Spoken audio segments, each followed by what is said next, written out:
Ini saya buka sesi pertama dulu dengan 3 orang penanya. Mungkin kita bisa lihat dari chat ini ternyata sudah ada pertanyaan yang masuk ini, Mas Anggra dan Mbak Dea. Pertanyaan pertama dari saudara atau saudari ya, ini dari Idil 1002. Pertanyaan untuk Mbak Dea. Bagaimana kita bisa memberikan semangat yang sama kepada teman-teman milenial terhadap aksi konservasi yang kita lakukan? Dan juga pada kalangan Mapala, apa yang menjadi kesulitan dalam memberikan semangat konservasi yang saya lihat hanya pada kampanye penanam. Dan setelah itu kurang aksi monitoring terhadap aksinya. Seperti itu. Oke, mungkin sambil menunggu pertanyaan berikutnya bisa ditindaklanjuti atau bisa dijawab oleh Mbak Dea. Saya persilahkan. Oke, siap. Makasih ya pertanyaannya. Pertanyaannya bagus banget dan emang ya itu selalu jadi pertanyaan sih ya kalau ngobrol sama anak-anak konservasi atau sama teman-teman yang mungkin nggak terlalu tahu konservasi. Mapala juga, sekedar info, aku juga anak Mapala waktu kuliah S1 dulu. Jadi aku udah pernah menghadapi ketemu sama kasus seperti ini. Aku mulai dari yang segi bagian untuk mahasiswanya dulu. Pertama, kita harus realistis ya. Ini masih belum ngomong motivasi, tapi masih ngomong program. Kita tuh harus realistis ya, kalau teman-teman tuh sebagai mahasiswa itu kapasitasnya untuk bisa berkontribusi seperti apa. Kalau emang mau penanaman yang penghijauan kembali yang efektif itu tuh, ya itu programnya kan lama, bukan cuma sekali tanam kan, tapi harus diperiksa, dirawat, dan seterusnya. Jadi teman-teman sebagai mahasiswa, Mapala atau organisasi lain itu harus realistis kapasitas teman-teman untuk program seperti itu sejauh mana. Kalaupun ternyata nggak bisa merawat lahan penanaman kalian sampai udah dewasa, sampai udah cukup kuat, pokoknya itu bagaimana caranya teman-teman bisa membawa bekerja sama dengan pihak-pihak lain yang bisa memastikan pohon-pohon kalian itu tetap selamat misalnya. Jadi pertama realistis kemampuan kalian, keuangan waktu kalian itu seperti apa. Kalau kalian nggak bisa sendiri, jangan maksa sendiri. Panggil teman-teman lain kerjasama untuk bisa berkolaborasi, kerja bareng-bareng. Konservasi itu, menurut gua tuh konservasi itu bukan dunia persaingan. Konservasi itu kerjasama banget. Jadi itu untuk bagian soal programnya ya. Untuk bagian memberikan semangat, gue mau refer kembali ke slide gue yang tadi yang ngomong soal minat, karena minat itu motivasi kita yang utama untuk melakukan semua kontribusi kita di konservasi. Orang kalau orangnya nggak minat, agak berat emang dimotivasi, tapi mungkin saran saya buat menambah motivasi mereka itu jelaskan kepada mereka ini apa sih pentingnya hal ini dan hal ini, spesies ini apa pentingnya buat mereka, ekosistem ini apa pentingnya bagi mereka. Mungkin saja mereka itu merasa tidak motivasi karena mereka memang merasa terpisah dan nggak terlibat sama sekali. Ya, tunjukkan kenapa mereka terlibat dalam perjuangan ini. Karena kalau mereka nggak ikut berjuang, nanti kan mereka juga yang kena. Karena mereka, kita semua itu menikmati, mendapatkan hasil, menerima manfaat itu dari alam. Jadi untuk membantu motivasi mereka mungkin tunjukin lu nggak terpisah dari alam ini, teman. Bahasa Indonesia gue kacau. Lu nggak terpisah dari alam ini, lu bagian ini juga. Alam ini penting buat kamu karena ini. Jadi ayo kita bareng-bareng, kita kerjasama, kita cari cara gitu. Siapa tahu itu bisa menjadi motivasi buat mereka. Semoga itu menjawab ya. Oke, terima kasih Mbak Dea penjelasannya. Mudah-mudahan cukup menjawab ya. Jadi tadi ya, memang betul sekali ya Mbak Dea. Memang untuk memotivasi teman-teman kita supaya ikut konservasi itu sangat kesulitan banget. Dan mungkin ini sambil menunggu pertanyaan-pertanyaan berikutnya ini sambil kita talk show aja mungkin ya. Jadi kayak ngobrol gitu. Iya, saya setuju banget sama Mbak ini ya. Siapa Mas atau Mbak ini ya, Mbak Idil 1002 ini. Jadi banyak sekali action-action kayak gitu kan untuk penanaman, tapi akhirnya nggak dirawat gitu. Jadi mereka kayak ya udah mati gitu. Nanam mangrove banyak, tapi mati kena ombak. Terus nanam apa banyak, tapi mati. Jadi itu tadi seperti Mbak Dea katakan ya, memang harus sesuai dilihat dari kapasitasnya ya Mbak ya. Kita mahasiswa mau nggak sanggup atau tidak melaksanakan program itu. Kalau nanti terbengkalai ya nggak usah, carilah yang bisa kira-kira sustain yang bisa kalian lakukan, gitu kan? Oke, udah bilang gitu ya. Mungkin saja kalau misalnya ya ini pohon yang pengen kita tanam nih dia perlu 5 tahun untuk baru dia bisa ditinggal. Kalau emang teman-teman mahasiswa itu sulit merawat selama 5 tahun, mungkin kalian bisa kerjasama dengan BKSDA masyarakat setempat. Kita tanam, kita rawat nih tahun pertama, nanti tahun kedua dan ketiga tuh siapa, keempat dan kelima tuh siapa, biar planningnya tuh lebih konkret kan kalau gitu, nggak cuma sesaat doang gitu. Nah, itu dia. Jadi planning ya teman-teman penting. Jadi jangan bekerja sendiri. Misalnya kalian ikut organisasi sendiri terus kerja sendiri. Harus kolaborasi. Nanti siapa yang harus ada estafetnya kemana gitu. Oke, ini kita selanjutnya dapat pertanyaan lagi dari Mas Diki untuk Kak Anggra. Oke, Kak Anggra mungkin bisa di sini. Jadi ada di situ para peneliti berpacu dengan biodiversity losses atau kehilangan biodiversitas agar bisa mendokumentasikan spesies sebelum mereka punah tanpa dipelajari terlebih dahulu. Mana yang harus kita prioritaskan, Kak Anggra? Apakah melakukan inventarisasi semaksimal mungkin atau fokus dalam kegiatan yang berbasis melestarikan spesies terancam? Misal perbaikan habitat, penyadaran masyarakat, dan lain-lain. Dalam skala program prioritas kelompok konservasi. Seperti itu. Mungkin sudah bisa menangkap maksud dari pertanyaan itu, Kak Anggra? Bisa langsung bisa. Oke, good. Oke. Jadi sebenarnya kalau dari urutan risetnya, biasanya kan kita pakai inventarisasi dulu ya. Jadi kita pastikan semua biodiversitas itu kita data. Oh, kita kan bisa tahu di situ, oh ini yang terancam, ini yang apa dan lain sebagainya ya. Tapi kalau dilihat dari sekarang kondisinya ini, kita tidak bisa kotak-kotakan mana yang harus duluan. Kalau bisa kita jalan bersamaan. Nah, misalkan kayak kemarin kita lagi konservasi Magnolia sulawesiana. Tapi sambil jalan juga untuk spesies yang lain, sambil inventarisasi juga. Jadi bisa dilakukan bersamaan gitu. Karena kalau kita menunggu lagi, jangan sampai tiba-tiba ini sudah punah. Jadi kita bisa lakukan kedua kegiatan ini bersamaan. Atau kalau misalkan disuruh memilih, kalau memang ada spesies yang betul-betul sudah genting ini, ya, kalau bisa itu yang didulukan ya, itu yang didulukan karena jangan sampai dia terancam punah.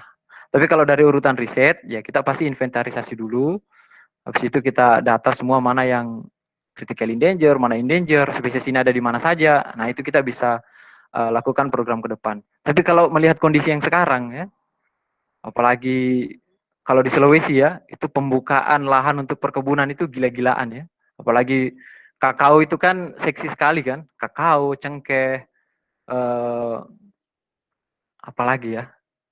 Dan banyaklah komoditas-komoditas pertanian itu gila-gilaan di Sulawesi. Jadi itu yang kalau memang sudah sangat mendesak, jadi kita utamakan dulu yang konservasi spesies yang terancam ini. Kalau di Danau Matano itu mendesak harus konservasi, yang didulukan, karena sangat mendesak. Kalau siapa tadi penanya Diki, kayaknya Diki ini saya kenal ya, dia peneliti ikan kalau tidak salah, atau udang kalau tidak salah. Jadi kalau Diki jalan-jalan ke sana, menyelam saja sebentar di pinggirannya Danau Matano akan temukan banyak sekali lohan, lebih banyak lohan dibandingkan yang endemik di sana. Oke, itu Anwar. Oke, terima kasih.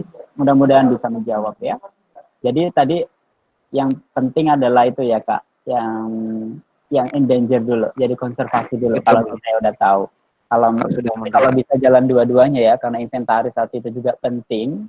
Dari mana kita tahu bahwa itu endanger atau tidak kalau kita tidak melakukan inventarisasi kan gitu kan. Jadi harus jalan dua-duanya.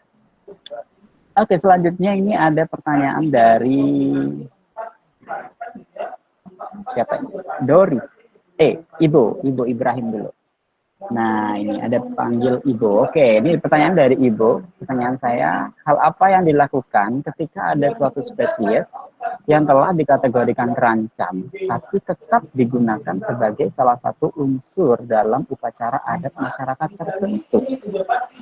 L, oke. I think it's complicated, so maybe, oke. Nggak tahu ini pertanyaan untuk siapa, Ibu? Mungkin dari salah satu narasumber atau dua-duanya boleh silakan menanggapi, dari Kak Anggra atau Kak Dea dulu nih yang coba menanggapi. Aku sih firasatnya Silakan. ini Oke. kasus Kak di Dea. Sulut, Ibu. Kang Ibu. Jadi pertanyaannya Ibu sama Doris itu nyambung sebenarnya. Doris kan pertanyaan sesudahnya. Jadi di Sulawesi Utara itu ada beberapa satwa yang digunakan untuk upacara adat. Tengkoraknya digunakan untuk upacara adat. Salah satunya yaki. Contoh lain itu rangkong juga.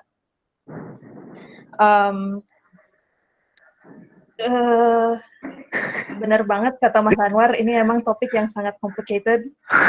Karena di satu sisi konservasi ya, tapi di sisi lain itu alam, tapi di sisi lain itu masyarakat adat itu yang telah menjalankan adat mereka selama entah berapa ratus tahun itu dengan aman dan lancar.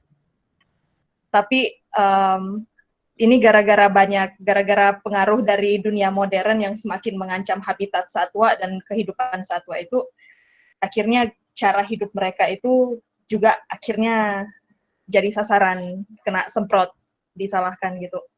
So, buat aku sih pertanyaan Ibu rumit, tapi kita harus tetap akan ada suatu titik di mana kita harus memilih apakah kita akan mempertahankan sesuatu yang merusak atau apakah kita akan terus hidup dengan cara kita business as usual atau kita akan melepas kebiasaan kita yang merusak tersebut. Pertanyaannya sekarang, upacara adat itu ada di level mana di dalam kegiatan merusak tersebut? Apakah upacara adat itu yang paling merusak? Atau mungkin ada kegiatan yang lebih merusak lain yang kita bisa hentikan? Mungkin jawabannya ini masih agak rumit ya, agak susah dipahami, tapi itu kapan kita harus berubah dan dipikir baik-baik yang harus kita rubah itu pertama sebenarnya apa sih? I think that's my answer. Oke. Anwar, ada tambahan dari Kak Anggra? Ya. Silakan. Sama seperti dia ya. Jadi kalau bagi saya ya, konservasi yang tersulit itu, kalau menurut saya ya, untuk saya ya, itu adalah konservasi yang melibatkan penyadaran orang. Itu berat sekali ya, untuk melibatkan empowering people itu justru saya anggap lebih berat dibandingkan saya harus masuk hutan, ketemu spesies-spesies yang biar hutannya itu gelap, pokoknya kayaknya lebih mudah dibandingkan harus melakukan penyadaran terhadap orang-orang ya. Nah, kalau untuk kasus ini memang yang harus kita kuatkan adalah empowering people-nya itu. Dan biasanya saya pernah lihat video kayaknya ya, video di YouTube, mereka itu berhasil caranya dengan musyawarah. Mereka musyawarah tokoh-tokoh adat, balai-balai kehutanannya itu aktif terlibat, dan itu bisa. Pernah nonton di YouTube tapi saya lupa ya apa nama videonya. Nah itu, jadi satu-satunya salah satu cara ya musyawarah dengan tokoh adatnya. Tapi kayaknya kalau dari kasusnya Yaki ini yang saya memang pernah baca-baca agak berat ya. Saya pernah baca-baca. Ya satu-satunya cara adalah dengan empowering people itu, musyawarah dan sebagainya. Oke, terima kasih. Itu tadi ya, berarti mungkin saran yang bisa boleh saya tarik nih dari diskusi tadi, bahwa musyawarah ya yang penting. Kemudian kalau boleh saya menambahkan ya, mungkin kita harus melihat bagaimana adat itu bekerja ya mungkin. Dan syukur-syukur kalau ada menarik partisipan yang sudah ada anak-anak mereka yang mungkin ikut kuliah atau ikut sekolah, itu kita bisa kasih pengaruhi edukasi mereka bahwa ini yang mereka lakukan di masyarakat itu begini. Nanti mereka sendirinya akan apa ya, mungkin bisa menemukan solusinya, apa yang tepat buat masyarakat saya gitu misalnya. Kalau misalnya contohnya nih saya misalnya dari atau Mas Angger atau saya gitu dari orang yang di apa namanya yang disemprot tadi, dari kalangannya disemprot tadi itu akan sangat baik sekali kalau misalnya ikut dalam acara-acara semacam ini. Terus bagaimana pentingnya si rangkong, si burung tadi yang punah itu, terus yang mereka lakukan kayak gitu-gitu. Oke, jadi intinya adalah di musyawarah ya, jadi kayak pendekatan sosial jadinya. Oke, kemudian ini ada banyak sekali pertanyaan. Oke, selanjutnya ini ada pertanyaan lagi dari Mas Didi. Oke, Mas Didi. Oke, oh ada Doris ya. Oke, yang Doris ini belum saya baca. Halo, saya Doris Chantal. Contoh kasus di Sulut diketahui bahwa yaki adalah hewan. Sudah tadi keluar. Oh, sudah Sekaligus. ya. Oke, Ya. sudah. Oke, terima kasih. Nah, langkah yang tepat nih dari Mas Didi. Langkah yang tepat sebagai anak muda yang tidak mempunyai organisasi untuk konservasi. Nah, ini apa? Ketika kita menemukan suatu spesies yang sudah terancam punah. Nah, ini bagus sekali pertanyaan dari Mas Didi. Oke, silakan. Ini pengalaman saya ya. Jadi sebelum Celebica ini lahir, jauh sebelum Celebica ini lahir, mulai sadar ini, kayaknya perlu nih konservasi. Apa yang bisa saya lakukan ya? Selalu begitu. Apa yang bisa saya lakukan? Nah, salah satu yang saya lakukan itu, saya coba baca-baca jurnal, saya lihat di UCN Red List, ini spesies terancam. Jadi saya sering memposting di akun media sosial saya. Jadi saya posting, spesies ini terancam setidaknya saya bisa memperkenalkan ke follower saya bahwa ini loh ada spesies yang terancam. Jadi kalau suatu saat mereka terlibat langsung atau ketemu dengan spesies itu, setidaknya mereka tahu. Gitu. Jadi kalau langkah-langkah kecil yang bisa dilakukan ya seperti itu. Setidaknya kita memberitahu yang lain bahwa spesies ini terancam. Oke. Jadi kasih tahu temannya lain sebisa mungkin ya. Jadi bisa melalui Instagram kita. Iya. Ya mungkin nggak mempengaruhi teman kita. Minimal teman kita yang awalnya nggak tahu jadi tahu. Oh ini ternyata ya. Karena cocok yang dibilang Kak Dea tadi bahwa konservasi itu nggak bisa sendirian. Kita nggak bisa sendirian. Saya itu sama saja bunuh diri ya. Artinya kita butuh banyak sekali orang. Kita butuh banyak tangan, kita butuh banyak gerakan untuk adakan konservasi ini. Betul sekali. Apalagi menyangkut sosial dan apalagi ekonomi ya biasanya. Waduh itu sangat. Apalagi kalau itu adalah sangat complicated ya. Sama yang harus diperjualbelikan dan itu menyangkut orang banyak. Oke. Itu pertanyaan yang akan menjadi diskusi yang sangat menarik itu nanti. Tapi di sini banyak sekali pertanyaan. Kita coba pilih di sini ada dari Iksan.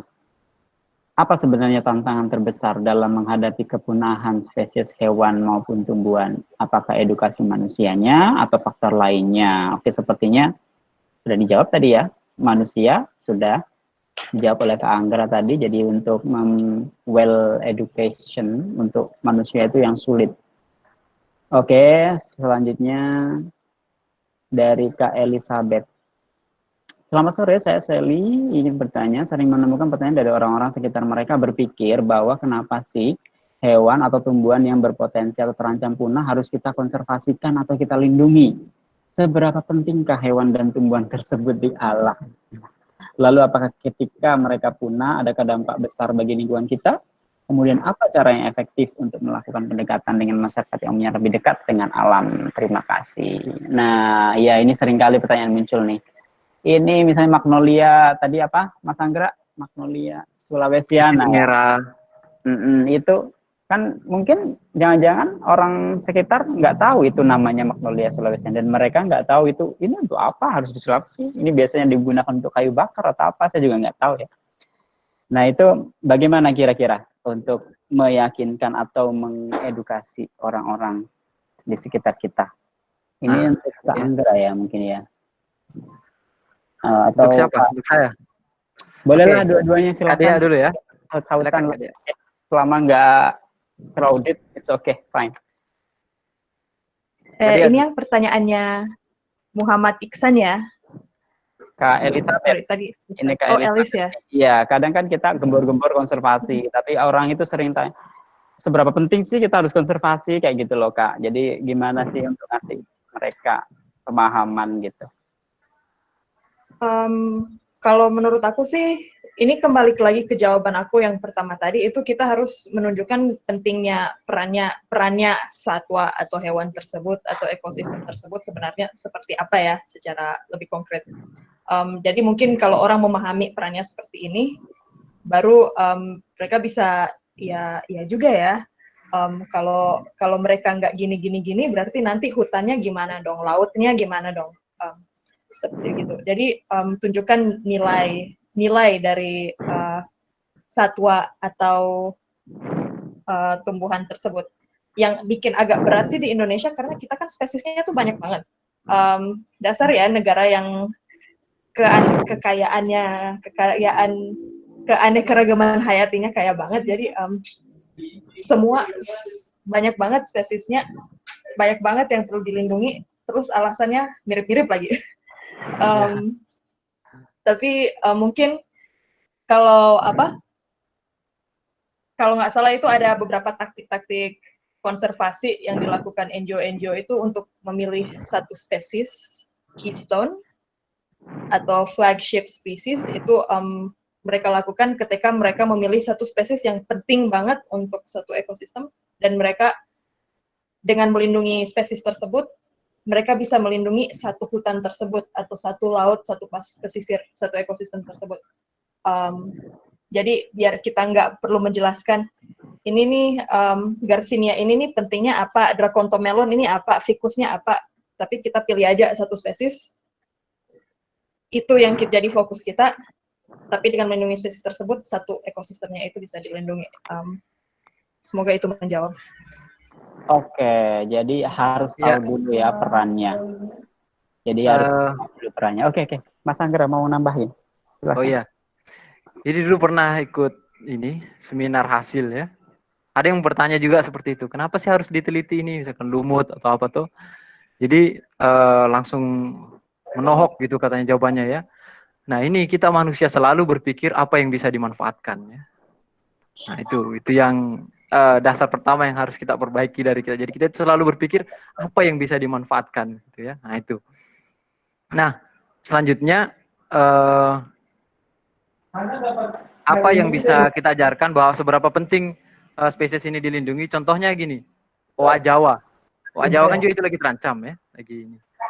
Orang tidak tahu bahwa owa Jawa itu juga berperan penting dalam penyebaran biji-biji tanaman dan lain sebagainya, tumbuhan. Nah, kalau yang sering menyebarkan biji-biji tumbuhan ini spesiesnya berkurang kan itu bisa mengurangi jumlah pohon yang bisa tumbuh misalkan. Ya, kalau mengurangi jumlah pohon yang bisa tumbuh artinya banjir misalkan bisa bertambah dan lain sebagainya. Atau karena ini dalam sebuah ekosistem, misalkan spesies anoa, jangan sampai anoa itu ternyata makanan salah satu spesies apa begitu di luar sana. Dan kayak misalkan Ethylingera tadi, ternyata dia adalah sebagai tumbuhan obat. Kalau Ethylingera di Sulawesi itu sudah banyak digunakan sebagai tumbuhan obat tradisional. Jelaskan saja seperti itu ke masyarakat awam ya yang tidak tahu. Oke, jadi itu tadi ya. Sekali lagi harus dikasih tahu perannya ya. Lebih-lebih manfaatnya tadi. Oke. Mungkin kita bisa lanjutkan ke pertanyaan berikutnya. Oke, ini dari Yuliana Situmorang. Halo Kak, nama saya Yuli. Di tengah wabah COVID-19 ini, apa sih Kak langkah nyata yang bisa kita lakukan? Saya bertanya khususnya untuk anak muda yang ada di daerah tertinggal. Nah, iya, yang masih susah sinyal atau jaringan. Mengingat sekarang banyak banget anak muda yang pulang kampung. Tapi sampai di kampung kita nggak tahu gitu mau ngelakuin apa yang berkaitan dengan konservasi. Makasih. Terima kasih Kak Yulia. Oke, ini dari Kak Yulia. Silakan. Saya persilahkan. baik Kak Anggra atau Mbak Dea, silakan siapa yang mau Silakan, Mbak Dea. pilih dulu. Dea. Oke. Ya emang jaringan tuh tantangan besar banget ya di tengah-tengah wabah COVID ini. Bersyukur banget ini ya masih bisa akses webinarnya ya. So kalau menurut aku sih langkah paling praktis itu gunakan talenta teman-teman untuk bisa berkreasi, membuat karya. Mungkin kalau dengan teman-teman membuat gambar atau dengan teman-teman membuat lagu, karya kerajinan tangan atau apapun karya tersebut, itu bisa membuat orang bertanya-tanya, gambar apa sih? Ini lagu tentang apa sih? Ini patung apa sih? Dan itu bisa membuka pintu untuk pembicaraan mengenai jenis tersebut atau ekosistem tempat teman-teman tinggal sekarang. Cara lain yang tadi ada di slide-nya Anggra, tapi aku lupa dia pakai kata-kata apa. Teman-teman bisa melakukan penelitian atau dokumentasi spesies kecil-kecilan di sekitar rumah teman-teman. Mungkin kalau akses internet ya di foto aja dan dicatat ada keanekaragaman hayati di sekitar rumah teman-teman, di sekitar kampung teman-teman.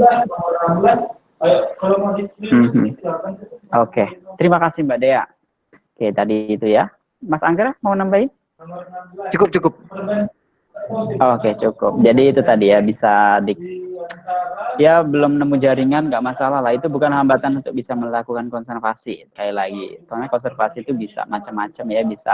Kalian bisa coba bentuk organisasi di situ atau perkumpulan para remaja, teman-teman kalian waktu SMA, SMP dulu ajak kumpul, aku baru pulang nih, ayo kita ngelakuin apa gitu. Tapi kalau misalnya pada kerja, ya itu dia masalahnya. Saya juga mengalami hal yang sama sebenarnya. Tapi pasti ada sesuatu waktu di situ pasti bersama untuk berkumpul dan ya banyak cara sebenarnya. Itu tergantung kreativitas kita masing-masing ya mungkin. Oke, kreativitas kita masing-masing dan apa yang bisa kita lakukan walaupun tanpa ada jaringan. Kebetulan di rumah saya juga nggak ada jaringan sih.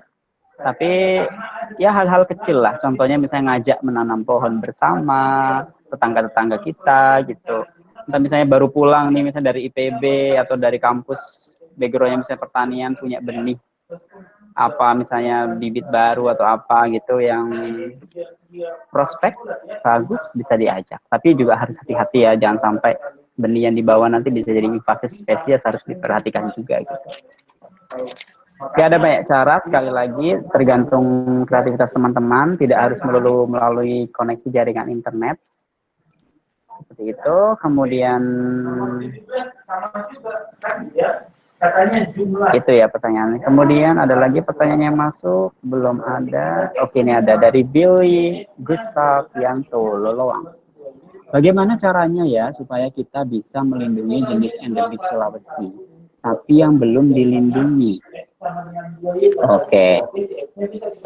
Kalau belum dilindungi, tapi perlu dilindungi. Apa yang dilindungi? Oke. Gimana nih?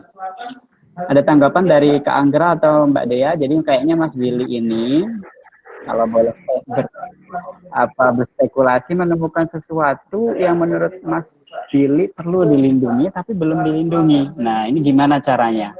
Mungkin bisa dijawab Kak Anggra atau Kak Dea, silahkan. Nemu spesies baru. Mau duluan nggak? Bukan baru. Silahkan. Ini bagus sekali ini pertanyaannya. Kita nemu sesuatu tapi sepertinya kalau dicek, ini belum dilindungi masih. Ya, cara yang dilakukan ya kayak tadi di banyak, jadi ndak harus sebenarnya konservasi itu kita ndak harus bikin hutan lindung, kita nggak harus bikin taman nasional, marga satwa, nggak harus juga. Jadi, kalau kita ndak punya, kecuali kalau kita kerja di balai-balai konservasi yang seperti itu kan kita bisa lakukan. Yang kalau yang belum terlindungi kan ya bisa dengan penelitian, menghasilkan jurnal, kemudian memberi saran kepada taman-taman nasional untuk melindungi spesies ini.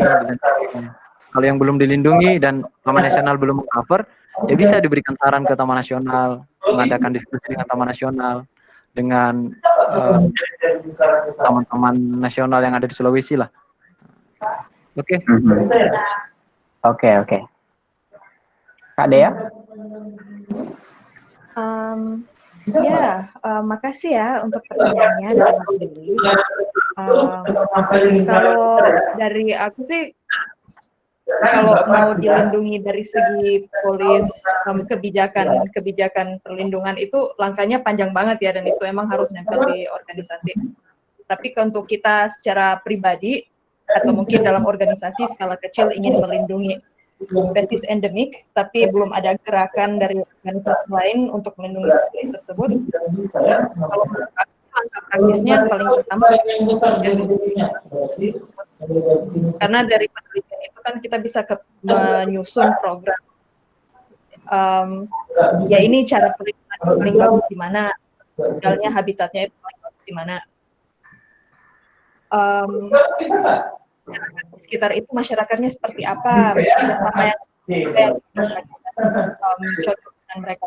Jadi yang paling pertama tuh menurut aku tuh peneliti dulu ya, cari tahu sebanyak mungkin tentang spesies tersebut, baru habis itu bisa bawa penelitian itu ke organisasi-organisasi yang menyediakan dana konservasi atau ke pihak-pihak lain, pemerintah, pihak swasta dari pertama tuh hasil sekarang menjadi program yang bagus dan itu kita ke stakeholder yang lain gitu. Oke, terima kasih. Jadi sudah mau berbuka, Anwar. Oke, sepertinya waktu kita akan mulai habis ya, tinggal 4 menit. Di sini kita tutup acaranya. Tapi ini ada masukan yang sangat menarik sekali ini dari salah satu peserta kita.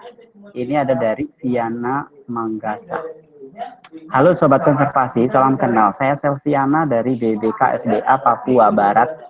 Sangat menarik sekali tadi pembahasan terkait tantangan pengelolaan konservasi yang berjalan beriringan dengan adat dan budaya. Ya, itu tadi kan.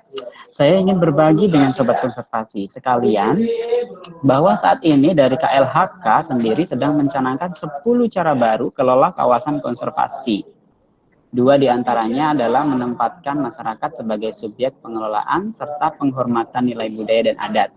Kedua cara ini merupakan kunci bagi pengelolaan konservasi tingkat tapak, melibatkan masyarakat dalam pengelolaan konservasi di lapangan dengan dilakukan dalam berbagai bentuk seperti pemberdayaan masyarakat di sekitar kawasan konservasi sebagai mitra atau ranger dalam menjaga kawasan konservasi itu sendiri. Nah, selain itu, upaya-upaya konservasi yang dilakukan juga harus menghormati nilai-nilai budaya dan adat masyarakat yang ada di sekitar kawasan konservasi, sehingga terjalin harmoni yang apik dalam mewujudkan kelestarian keanekaragaman hayati. Oke, ini masukan yang sangat bagus sekali ya dari Kak Viana. Ini terutama bagi teman-teman yang sudah punya lembaga konservasi atau sedang bekerja di lembaga konservasi, ini bisa bekerja sama dengan KLHK ya.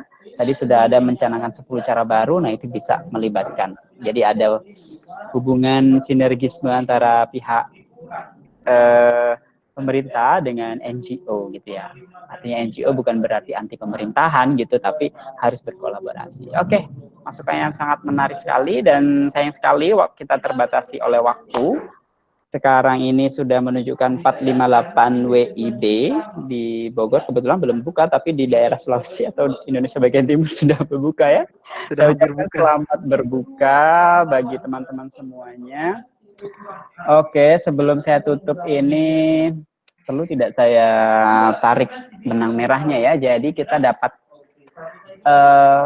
benang merah dari diskusi kita kali ini bahwa sebenarnya konservasi itu bisa dilakukan oleh siapapun termasuk kita dan tidak harus menunggu kita harus punya lembaga konservasi.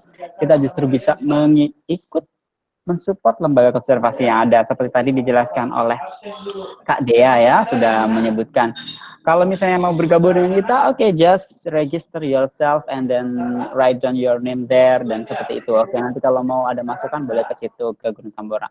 Terus ada lagi di Selebika, bisa juga untuk menjadi anggotanya dari Selebika mungkin dari Kak Anggra bisa ada masukan. Oke, nanti bisa kolaborasi Kak di sini ada spesies ini ada spesies itu gitu. Jadi ada banyak cara untuk melakukan konservasi. Kemudian yang kedua adalah sesuai minat. Nah, ini penting sekali ya. Jadi sesuai minat dan skill yang adik-adik atau teman-teman punyai gitu. Dan bisa juga kalau boleh saya tambahkan kolaborasi dengan teman-teman yang link atau jaringan yang teman-teman miliki gitu, yang sama-sama punya visi dan misi yang sama bagaimana mengkonservasi biodiversitas Indonesia yang cukup melimpah ruah ini gitu. Oke, saya kira itu saja yang bisa kita disampaikan di pertemuan kita kali ini. Terima kasih banyak atas partisipasi dari Terima kasih. rekan-rekan semua dan terutama pemateri ya, Mbak Dea. Terima kasih atas waktunya. Terima kasih Makasih ya teman-teman. semuanya. Makasih teman-teman Telebika. Sukses selalu. Semoga semuanya sehat di tengah virus di tengah pandemi virus corona ini. Yang mau berbuka selamat berbuka, dan kurang lebih saya Khairul Anwar sebagai moderator mohon maaf mewakili teman-teman semuanya apabila ada salah kata dalam membawakan acara ini. Mudah-mudahan ini terus berkembang dan bisa memberikan kontribusi yang nyata bagi alam ini supaya tetap lestari dan tetap konservasi khususnya di Indonesia ya. Oke. So, bye-bye. Terima kasih. Wassalamualaikum warahmatullahi wabarakatuh. Waktu saya kembali.